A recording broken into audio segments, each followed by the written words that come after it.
going on, guys? Today I'm going to be installing some new wheels and tires on the Z3.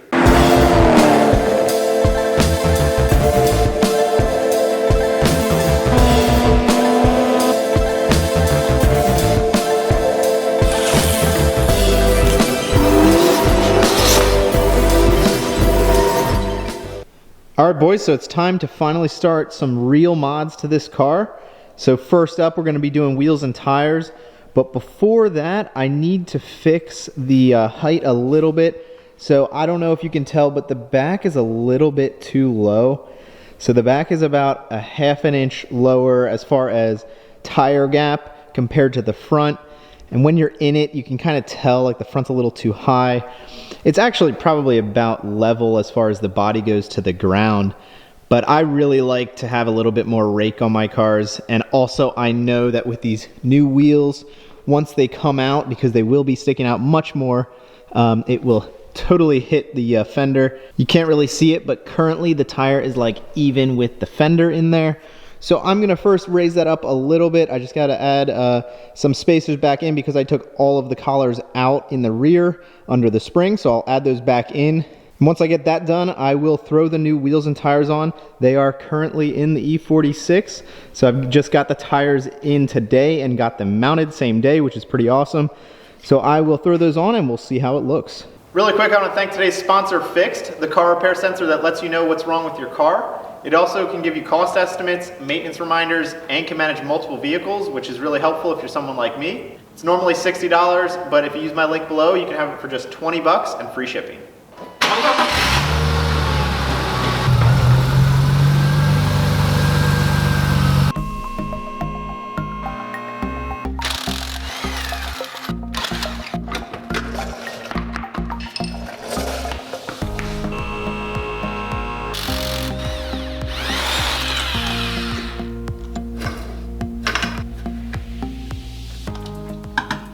Here's how I just had the spring installed. So I had nothing on the bottom except this little rubber grommet, and then I had the bump stop on top, actually with this spacer like so.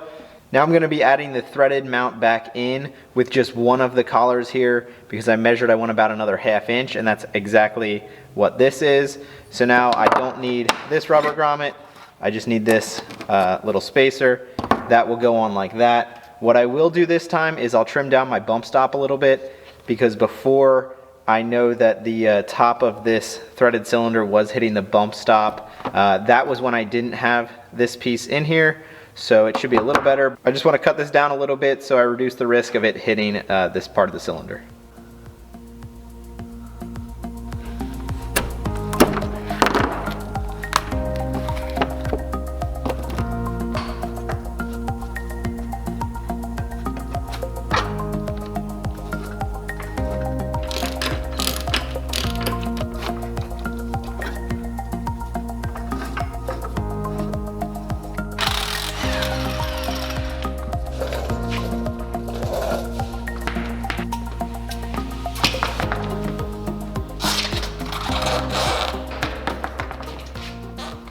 Alright, so here are the new wheels. Right off the bat, I want to say, no, I didn't get super expensive wheels. It just really didn't make sense to me to spend like $2,500, $3,000 on wheels for a car that only cost me $4,000. So these are Japan Racing JR19 wheels. So they are 16s, they're 16 by 9. I decided to stay with 16s after looking at the wheels that were on the car. They were only 16s. It kind of just looked like the right size. Also stepping up to 17, then with the tire options, you have more options, but also the overall diameter gets pretty big, and I think it just gets too big for the car. It would begin to be pretty hard to fit it in the wheel well the way I want. So with this setup, the overall diameter is actually almost exactly the same as the stock setup, and I think that looks right with the car and the size of the car. When going with 16s, you definitely have less selection for tires.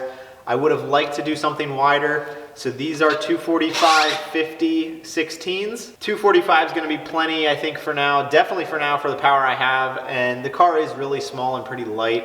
So I didn't need to go too crazy. But yeah, if I could have, it would have been nice to get some like 265s on these. And yeah, as far as the design of the wheel, I really don't know what this is going to look like on the car. These are usually used on some older cars like 280Zs and stuff. Looks pretty good on those. The real issue I was running into is I was trying to get some really low offsets to push the wheels out really far from where they are stock, and so normal people wouldn't really want something with this low of an offset because it's going to stick it way outside the body, but because I have different plans for this car, that's what I wanted. So this was a good option for something that was decently affordable. I think the wheels were about $1,000, and they have really low offsets. So these wheels, you do actually have the option to kind of customize a little bit. They come as blanks, so they were custom drilled to my bolt pattern. And then you can also adjust the offset a little bit. So I actually adjusted the offset for the fronts. So the backs are 16 by 9 minus 25. And then the fronts are 16 by 9 minus 15. And the reason I did that in stock form, the back sits in way more than the front. So I will more or less have the same amount of poke outside the body in the front and the rear. And as for tires, I went with the BFG G-Force Comp 2 and their AS Plus, and the AS is all season. So I wanted to stay with an all season just because I do live in the north and I want to be able to drive my car all year round. Didn't want to really mess with having solely summer tires. And these have really great reviews, actually a lot better than some strictly summer tires. So I've never used these before, but looking at reviews and different testing, I thought this was a good way to go. So we can see how these perform. I think they're categorized as like an ultra high performance all season. And generally speaking, I like to have a lot of meat on the sidewall. This is actually probably a little bit more than I wanted. It is a 50 sidewall, 245/50, but I'd definitely rather have more than less. I just like that look on a car, especially this one, which I'm kind of doing more of a track style. So I like the meat on the sidewall, and then you don't have to worry about the crappy roads we have around here with all the potholes. Don't have to worry about getting a flat and possibly bending a wheel. So that's enough about the wheels. Let's get them on the car and see what it looks like.